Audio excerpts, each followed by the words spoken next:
இப்ப எங்க அண்ணி தான் ஃபேக்டரி மெயின்டைன் பண்ணிட்டு இருக்காங்க. சோ அவங்க சொன்ன மாதிரி அக்ரிமெண்ட்ல சைன் போடாதான் உங்க ஷோரூமுக்கு நான் கார்மெண்ட் சப்ளை பண்ண முடியும். அப்ப விட்டுருக்கு சார். சிட்டில இருக்கிற பெரிய பெரிய ஷோரூமுக்கு நாங்க தான் கார்மெண்ட் சப்ளை பண்ணிட்டு இருக்கோம். ஏதோ தாம்பரத்துல உங்க ஷோரூமுக்கு சப்ளை பண்ணலனா எங்க பிசினஸ் ஒன்றும் லாஸ் ஆகாது. போன வைங்க. வணக்கம் சார். வணக்கம். என்ன சார் தேடி பாத்தீங்களா? நான் கேட்டது கிடைச்சதா? கிடைச்சது சார். ஃபேக்டரியில வேலை செய்யற கவிதாங்கிற பொண்ணு கிட்ட நீங்க சொன்ன விஷயத்தெல்லாம் சொல்லி செல்போன்ல படம் பிடிச்சு வைக்க சொன்னேன். இந்தாங்க சார். இந்த செல்போன் அப்படியே கீதா கொடுங்க. கீதா, எங்க அண்ணன் முன்னாடி இந்த செல்போன் ஆன் பண்ணி அந்த படத்தை போட்டு காட்டுங்க. Okay sir. என்ன விமல், ஏற்கனவே இவங்கள வச்சு என்னென்னமோ பண்ணீங்க, ஒரு யூஸும் இல்ல. இப்ப என்ன பண்ண போறீங்க? அண்ணி, அப்பாவுக்கும் அண்ணாவுக்கும் இந்த மாதிரி மொபைலுக்கு படம் தானே எதிரே இருந்துச்சு. இதை வச்சுதானே அந்த கல்யாணம் நம்மள பழி வாங்கினா. அதான் இந்த மொபைல் அண்ணன் காட்ட போறேன். இதுல இருக்கிற படங்கள், அந்த காட்சிகள் இவர் மனசு ஆழமா பதிஞ்சிருக்கும். இதை பார்த்த பிறகாவது அண்ணன் கிட்ட மாற்றிருக்கான்னு பார்க்கலாம். சார் கரெக்டா சொல்லிருக்காரு. அது மட்டும் இல்ல அண்ணி, இந்த காட்சியில கல்யாணி போலீஸ் பேசின எல்லா விஷயத்துல பதிவாயிருக்கு. அந்த கல்யாணியை பார்த்தாவது அண்ணன் கிட்ட ஏதாவது இம்ப்ரூவ்மெண்ட் இருக்கா பார்க்கலாம். கீதா, மொபைல் ஆன் பண்ணி அண்ணன் காட்டுமா?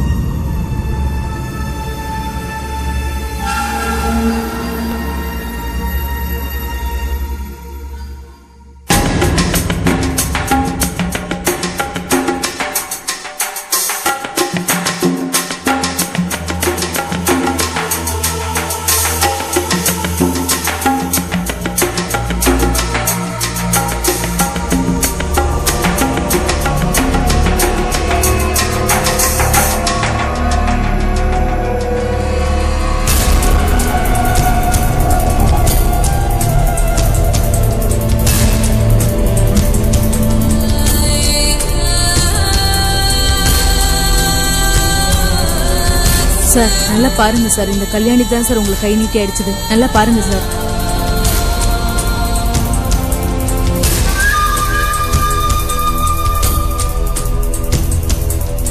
அண்ணே,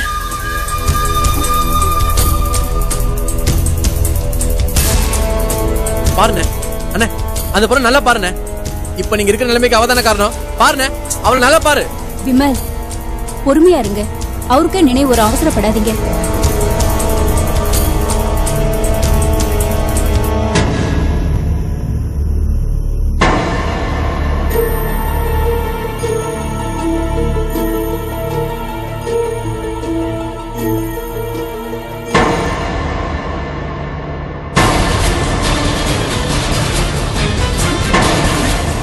அண்ணி,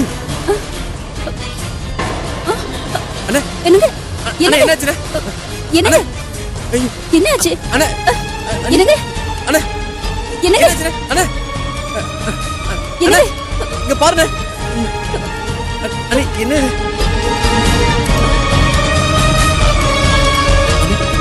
நான் நினைச்ச மாதிரி நடந்துச்சு அண்ணி.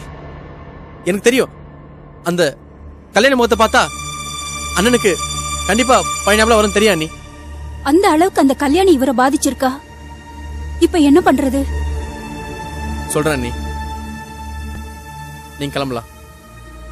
வாங்க. அண்ணி, மொபைல்ல அந்த கல்யாணி படம் பார்த்ததுக்கே இப்படி துடிச்சாரு. அந்த கல்யாணிய நேர்ல இங்க கூட்டிட்டு வந்தா அவ எப்படி வருவா? வரமாட்டா. நான் வர வைப்பேன். என்னால முடியும். அந்த கல்யாணி நான் இந்த வீட்டுக்குள்ள வர வைப்பேன். அண்ணன் கால் விழுந்து மண்டி போட வைப்பேன். எப்படி ரூட்டு போட்டா அவ இங்க வருவான்னு எனக்கு நல்லாவே தெரியும். அண்ணி, நாய்க்குட்டி மாதிரி அவளை என் பின்னாடி வர வைக்க போறேன். இது அண்ணமலை சத்தியம். உன் எதிரி நம்ம குடும்பத்தோட எதிரி. அந்த கல்யாணியை கொத்தடிமை மாதிரி இந்த வீட்டுக்குள்ள கொண்டு வந்து போடுறேன். அவளை உன் கால் கிட்ட போறேன்னா இது சத்தியம். கோலம் முழுக்க அந்த கல்யாணிய உனக்கு சேவை செய்ய வைக்கிறேனா? இல்லனா அவனுக்கு தம்பியே இல்ல.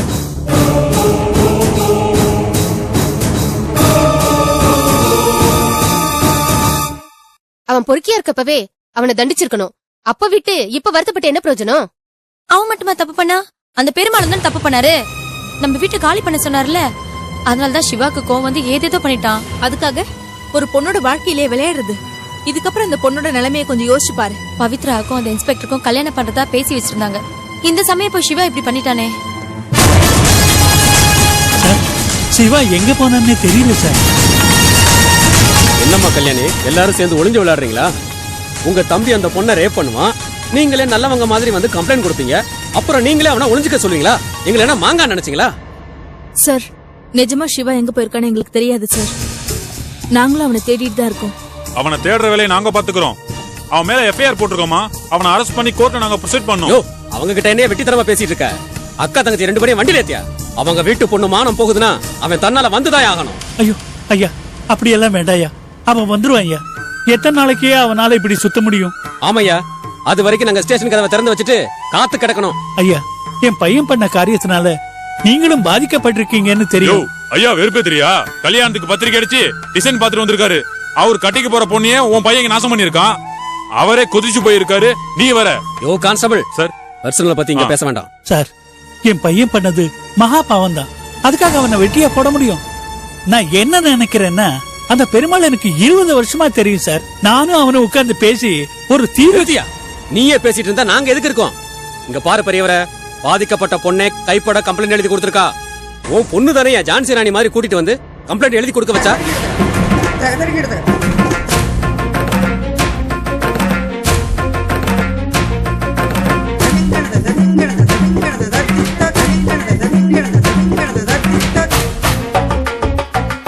கல்யாணி, உன் தம்பிய வர வைக்க போறியா இல்லையா? சார், அவன் மொபைலுக்கு தான் ட்ரை பண்ணிட்டு இருக்கேன். லைன் கிடைக்கல. கண்டிப்பா அவனை எப்படியாவது நான் வர வைக்கிறேன் சார். கல்யாணி, கொஞ்சம் உள்ள வரியா? ஒரு நிமிஷம் வாக்கா. கொஞ்சம் உள்ள வா. ஒரு நிமிஷம்.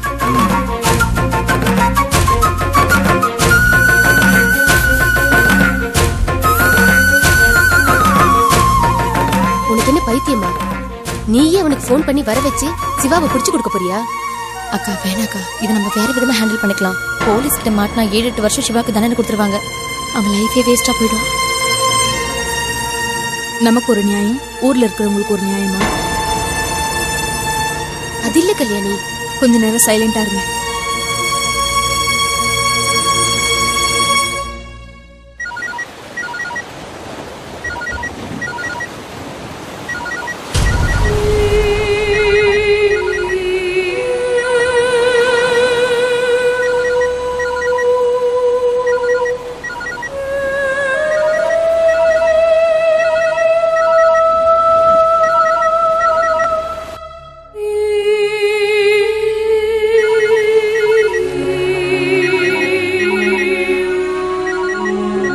டேய் மாமே, உங்க அக்கா கிட்ட இருந்து போன் வருதுடா. எழுந்துடுறா. டேய், யார கேட்றா போன் ஆன் பண்ண? நம்ம காத்தாடிக்கிட்ட சரக்கு சொல்லான்னு நான் தாண்டா ஆன் பண்ணேன். ஆஃப் பண்ண மறந்துட்டு மச்சி. ஏன்டா அப்படி முட்டாள்தனமா பண்ணிட்டீங்க? டேய், அக்கா லைன்ல இருக்காங்கடா. பேசுறா மாமே. ரொம்ப சீன் போடாதடா. அக்கா ஃபீல் பண்ண போறாங்க. பேசுறா. இந்தா வாடா போலாம்.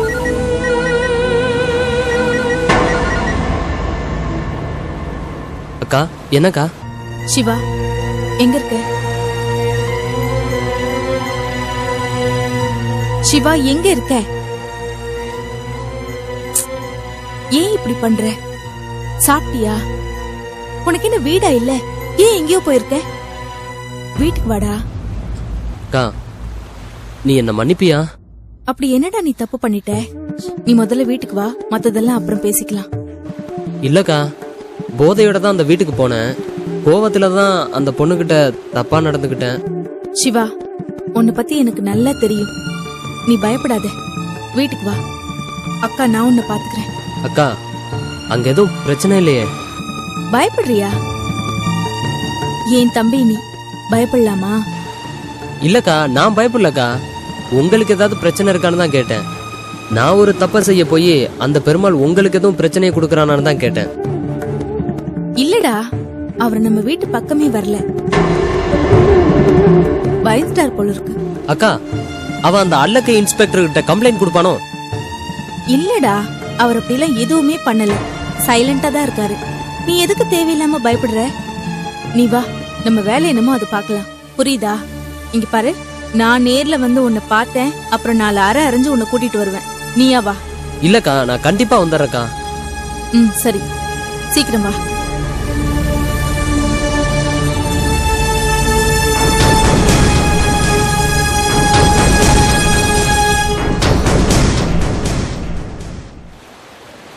டேய் நான் என் வீட்டுக்கு போறேன். வேண்டாம் மாமு. டேய் என்னடா வேண்டாம்? நான் அந்த பீச்லயும் உன்னோட வீட்லயும் எத்தனை நாள்ரா காலத்தை ஓட்ட முடியும்? அட்லீஸ்ட் ஒரு 2 நாளாவது இருந்துட்டு போயேன்டா. டேய் என் அக்காவே என்ன மன்னிச்சு வீட்டுக்கு வாடான்னு சொல்லிருச்சு. அப்புறம் என்னடா? அதான்டா எனக்கு பயமே. என்னடா சொல்ற? நல்லா யோசிச்சு பாரு. அக்காவோட கம்பெனி ஓனரு ஆளை வச்சு கொலை பண்ணிடணும்னு மிரட்டினப்ப கூட பயப்படாம போலீஸ்ல புடிச்சு கொடுத்தே அவனு ஒத்த கால நின்னவங்கடா உங்க அக்கா கல்யாணி. டேய் அவனும் நானும் ஒன்னடா. நான் உன்னோட தம்பிடா, அவ என்னோட அக்காடா. எல்லாம் ஓகேடா. ஆனா நீயும் அந்த ஆளு மாதிரி ஒரு பொண்ணை கெடுத்திருக்க. டேய் உன்னோட பழகுனதுக்கு சொந்த அக்கா தம்பிக்குள்ள ஃபிட்டிங் வைக்க பாக்குறியா? ஒண்ணு விடுறா மச்சி. டேய் என்னடா ஏன் சண்டை என்ன பண்ற? விடுறா. விடுங்கடா. டேய் நவருடா நீ. டேய் நான் பேசிறேன் நவரா. இந்த அடிதடிலாம் வேணாம். உனக்கு அடைக்கலம் கொடுத்ததுக்கு எங்க ஏரியால வந்து எங்க மேலே கவிக்கிறியா? டேய் அல்ப 2 பீருக்காக என் அக்காவை என்கிட்ட இருந்து பிரிக்க பாக்குறீங்களா? டேய் நீங்க எல்லாம் ஃப்ரெண்ட்ஸாடா?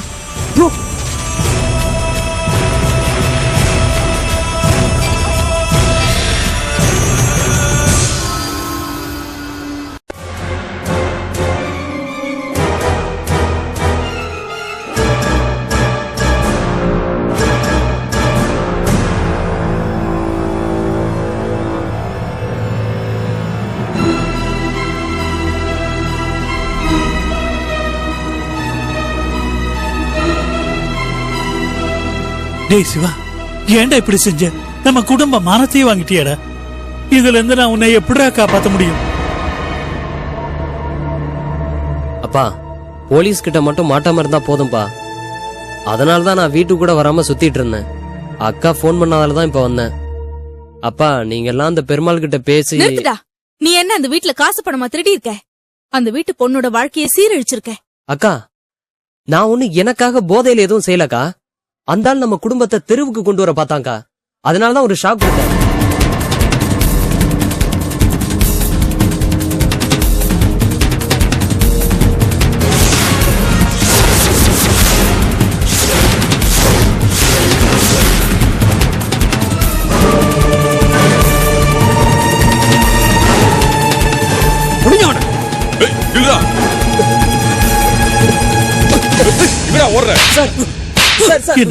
சார் அடிக்காதீங்க.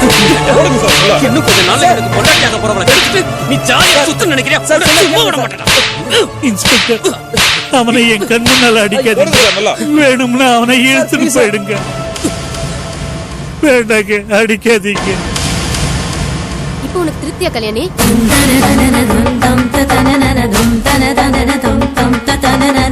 எங்கேயோ இருந்தவனுக்கு போன் பண்ணி எந்த பிரச்சனையும் இல்ல வாடான்னு சொல்லி போலீஸ் கிட்ட அநியாயமா புடிச்சு கொடுத்துட்டியே.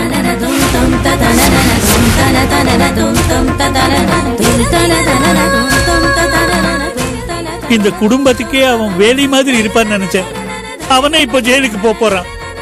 இனி எத்தனை வருஷம் கழிச்சு வர போறானோ கடவுளே. ஏன் கல்யாணி, அவனும் உனக்கு தம்பி தானே? அப்புறம் எப்படி உனக்கு இப்படி ஒரு மனசு வந்தது? நியாயம் என்னமோ அதைத்தான் நான் செஞ்சிருக்கேன். நீங்க கூட்டிட்டு போங்க இன்ஸ்பெக்டர். கல்யாணி நீ என்ன ஏமாத்திட்டல, உன்னை சும்மா விட மாட்டேன். இனிமே நீ எனக்கு அக்காவும் இல்ல, நான் உனக்கு தம்பியும் இல்ல.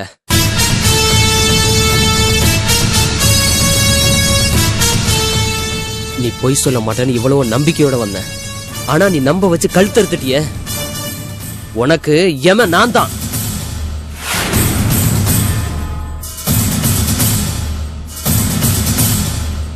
இவதான் என்ன ஏமாத்துனா. ஆனா நீங்கெல்லாம் பாத்துக்கிட்டு சும்மா தானே இருந்தீங்க. யாராவது ஒருத்தர் வெளியில வந்து எனக்கு போன் பண்ணி வீட்டுல போலீஸ் இருக்குன்னு சொல்லிருக்கலாம்ல. சரி வீட்டுக்குள்ள வரும்போதாவது ஓடி போடான்னு சொல்லிருக்கலாம்ல. ஏன் செய்யல? ஏன்னா கல்யாணி பேச்சா தட்ட மாட்டீங்க. அவ சம்பாரிச்சு 3 வேளை சோறு போடுவா.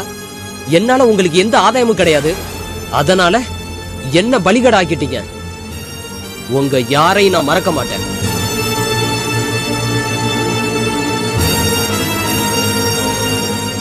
அப்பா பெத்த புள்ளைய புடிச்சு கொடுக்கணும்னு நினைச்சிட்டல. இனிமே நான் உனக்கு புள்ளையே இல்ல. அது இல்லடா சிவா. பேசாத. இங்க யாரும் என்கிட்ட பேச வேண்டாம். கல்யாணி ஒண்ணு மட்டும் சொல்றேன். என்னைக்காவது ஒரு நாள் நான் வெளியில வருவேன். வெளியில வந்த நிமிஷத்துல இருந்து உங்க யாரையும் நிம்மதியா நான் தூங்க விட மாட்டேன்.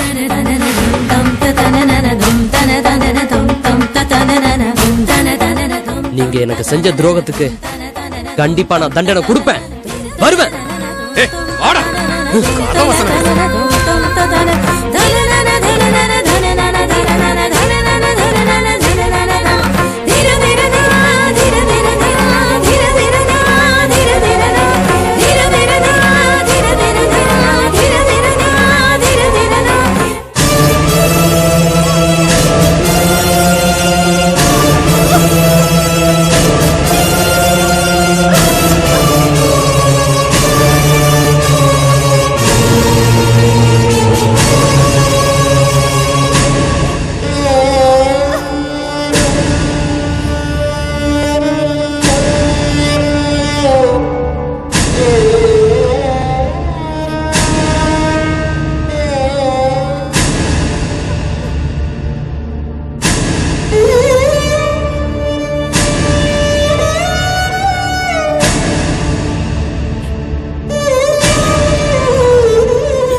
ஏன் பொண்ணு பலியாயிட்டா?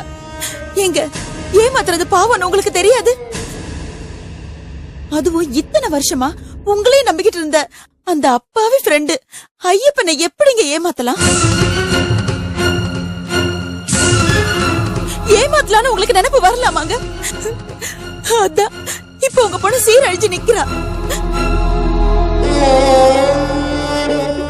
உங்களுக்கு என்னங்க, நீங்க ஆம்பளை கல்லு மாதிரி மனசு வச்சுட்டு போயிட்டே இருப்பீங்க. இவளை பார்க்கும் போதெல்லாம் நான் தாங்க அழணும்.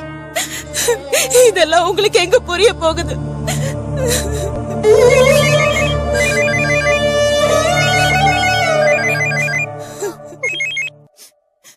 ஹலோ இன்ஸ்பெக்டர், அவன் கிடைச்சிட்டானா? அங்கதான் இருக்கானா? சார், அவனை விடாதீங்க. கை கால் ஒடிங்க, இடுப்பு நொறுக்குங்க, அவன் தோலை உரிங்க, அவன் தோலை உரிங்க.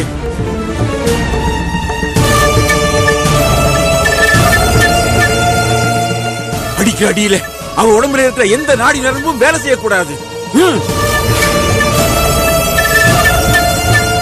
இன்ஸ்பெக்டர், அவன் உடம்புல உயிர் மட்டும்தான் இருக்கணும்.